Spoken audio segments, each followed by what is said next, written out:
Block number 9 is underway.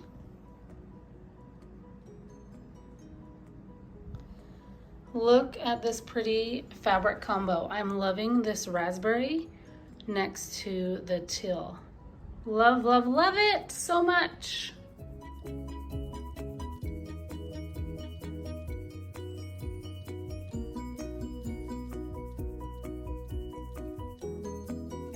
Had to share with you guys. I just messed up all these blocks. I made 8 blocks and I messed them up. So let me show you.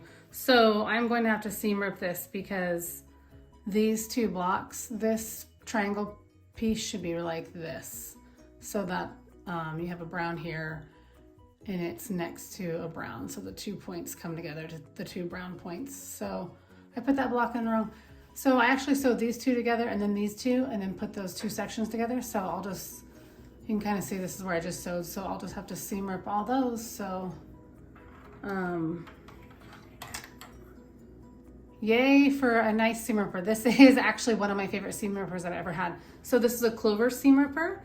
And one time I was watching a interview, on the Fat Quarter Shop and Susan Aki was on there and she suggested that you need to change your seam ripper. Just like you change your sewing machine needle, you should change out your seam ripper. She says, go home right now or go to your sewing room right now, change out your seam ripper and you will be pleasantly surprised on how well it works. So I would suggest that to you and I try to do that too.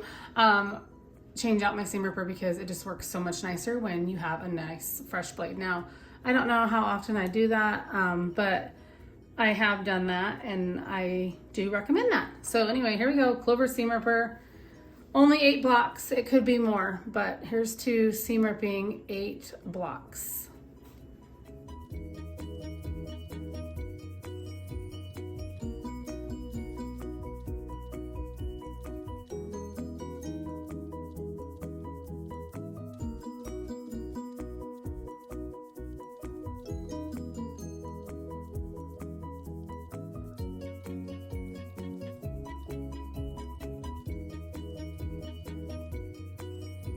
Okay, finally done seam ripping these blocks and let's see, I'll probably have to seam rip.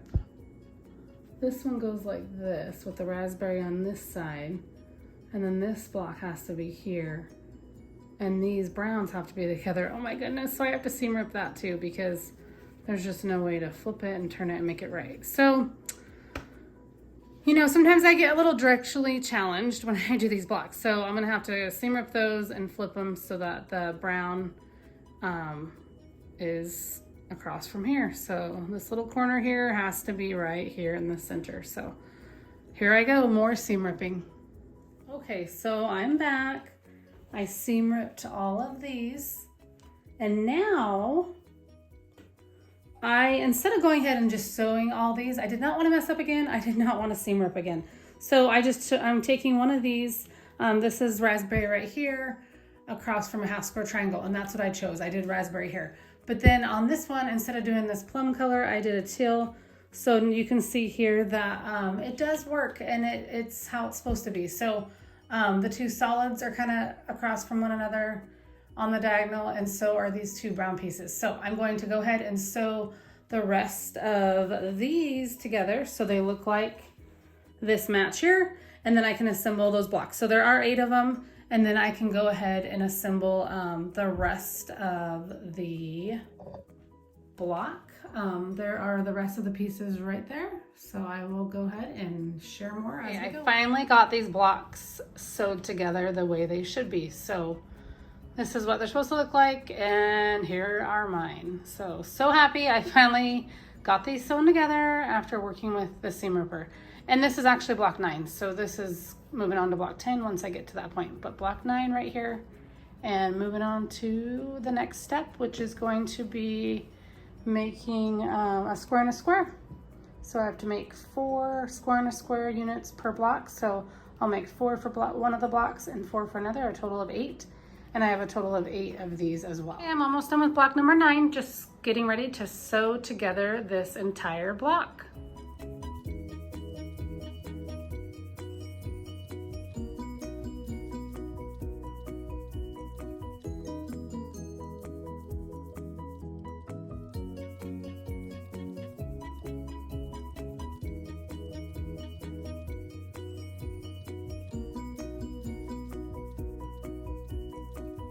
Oh my goodness, I just finished block 9 and I love the raspberry. You guys, I cannot get enough of this raspberry.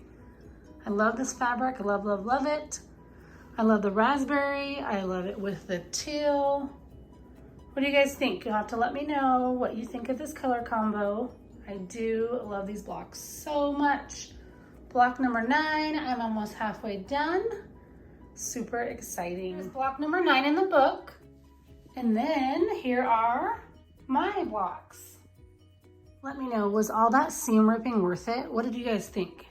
What's your relationship with your seam ripper? Is it a love-hate relationship? I do like that my Clover seam ripper is really handy and works very well. But of course, I don't like getting out the seam ripper. I don't want to seam rip my blocks, but you know, we have to do it sometimes.